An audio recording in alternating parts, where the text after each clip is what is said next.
नमस्कार दोस्तों, मैं शुभला वास्तु से वास्तु एक्सपर्ट अजीत श्रीवास्तव आज एक इतने अच्छे टॉपिक पे आपसे मुखातिब हूँ। वो टॉपिक है कि आपको ईस्ट फेसिंग प्लॉट क्यों नहीं लेना चाहिए। लोग ये समझते हैं कि ईस्ट फेसिंग प्लॉट उनको बहुत अच्छा होता है, उनके लिए बहुत अच्छा होता है। ऐसी भ्रांतियाँ हैं और ये कई केसेस में ऐसा होता भी है कि आपको ईस्ट फेसिंग प्लॉट सूट करता है।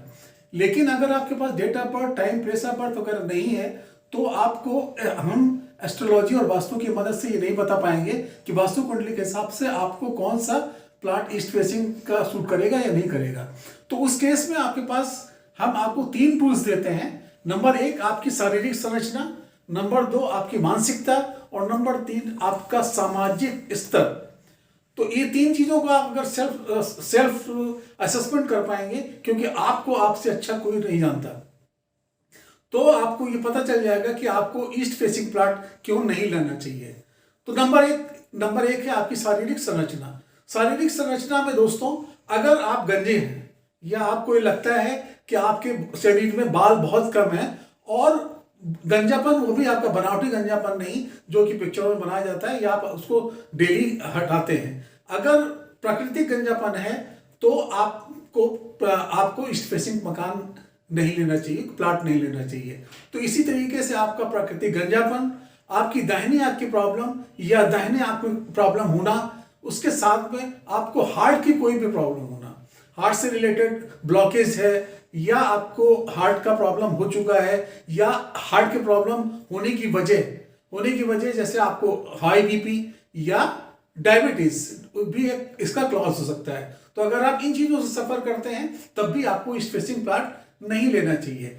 इसके साथ साथ आपकी जो भी आपकी हड्डियां हैं वो अगर कमजोर हैं, जिसमें आपको डॉक्टर ये एडवाइस करता है कि आप विटामिन डी लें, उस केस में भी आपको ईस्ट फेसिंग प्लॉट नहीं लेना चाहिए। तो ये तो दोस्तों हुआ कि आपकी शारीरिक संरचना से आपको पता चल जाएगा कि आपको ईस्ट फेसिंग प्लॉट लेना चाहिए या नहीं लेना चाहिए। और सेकेंड पार्ट में हम आपकी मानसिकता को जज करने की आप खुद कोशिश करिए कि आपकी मानसिकता अगर इससे टैली करती है तो आपको ईस्ट फेसिंग प्लॉट नहीं लेना चाहिए। नंबर 1, अगर आपको अभिमान ज्यादा होता है या इगोस्टिक आप बहुत ज्यादा हैं या आप में आक्रामकता बहुत ज्यादा है, आक्रामकता, आपको बहुत छोटी छोटी बातों में गुस्सा आ जाती है और आप आलसी हैं, हर काम को टालते हैं और आपके अंदर निराशा बहुत ज्यादा बढ़ी हुई है, अगर ऐसी मानसिकता है तो दोस्तों आपको ईस्ट फेसिंग प्लॉट कभी भी सूट नहीं करेगा और आपको ईस्ट फेसिंग प्लॉट नहीं लेना चाहिए। तीसरा पॉइंट जो आपको जज करना है वो आपकी सामाजिक संरचना है। सामाजिक संरचना में सबसे पहला जो आपको उत्पत्ति देने वाला पिता अगर आपके साथ है, अगर आपके साथ वो दुनिया में है, तो उसके साथ आपका संबंध कैसा है। अगर एक परिवार में रहते हुए भी आप लोग किसी मनमुटाव से अलग हैं या आपके पिता अपने समय से पूर्व इस दुनिया से चले गए हैं, उस केस में भी आपको ईस्ट फेसिंग प्लॉट नहीं लेना चाहिए।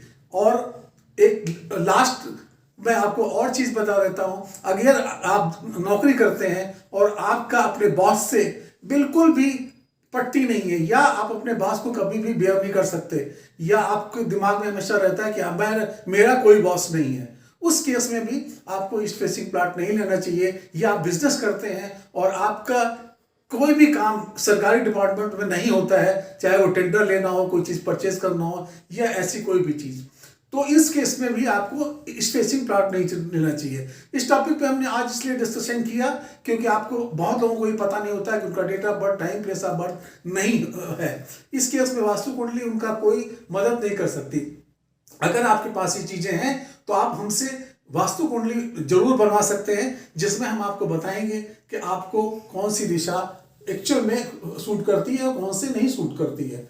वास्तु कुंडली प्राप्त करने के लिए आप वास्तु विद्या की वेबसाइट पे या आप हमारे व्हाट्सएप पे, इंस्टाग्राम पे कहीं भी हमें पिंग कर सकते हैं या हमारे फोन नंबर 9415613169 पे भी हम पे संपर्क कर सकते हैं। नए साल के शुभारंभ जिसका वसंत ऋतु से अभी स्टार्ट हुआ है और इसलिए हमारी शुभ लाभ वास्तु आप सबको ये फैसिलिटी दे रहा है कि आप 5 मिनट का फ्री कंसल्टेशन हमारे एस्ट्रोलॉजर या हमारे पैनलिस्ट वास्तुशास्त्री से बात कर सकते हैं। दोस्तों, इसी के साथ मैं अपनी वाणी को विराम देता हूं और नेक्स्ट एपिसोड में हम लोग डिस्कस करेंगे कि और कौन सी दिशाएं का प्लॉट आपको परचेज करना चाहिए या नहीं परचेज करना चाहिए यदि आपके पास डेट ऑफ बर्थ, टाइम और प्लेस ऑफ बर्थ नहीं है। धन्यवाद।